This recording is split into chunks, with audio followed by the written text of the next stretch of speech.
how do you check the history of the links that you have visited on Facebook? Now, there are times where you scroll on Facebook and you click on links, and then after that, you've forgotten about it. So where do you find the history of all the links that you have clicked? In this video, I'm going to show you where to find it. So now you're logged into your Facebook account. So I'm using Android. It'll be similar with iPhone as well. So all you have to do is just click on your profile at the top right. Scroll down, you should be able to see this thing called Settings and Privacy. Click on it and scroll down. You should be able to see this word Link History.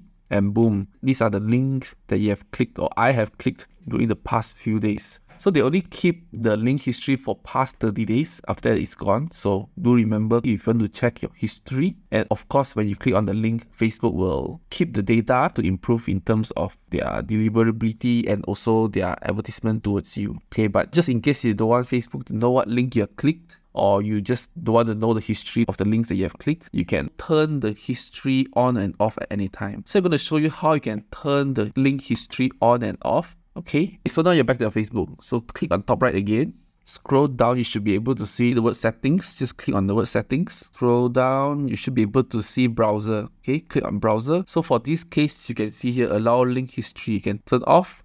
You can see you won't see links that visited past 30 days. You can click don't allow. I just want to allow so that I can remember all the links that I have visited, and in case I want to go back again, it's easy for me. Alright, but sometimes when you see an ad that's interesting, you just want to keep it there. Please take note that this only applies to the phone app, Android or iPhone, and it's not applicable to computer. So this link history you can only see in your phone. Okay, so yep, that is how easily you can check the history of the link that you have clicked in Facebook. And at the same time, if you want to disable the link history, I've shown the method as well. Hope that is helpful for you. See you next time. Goodbye.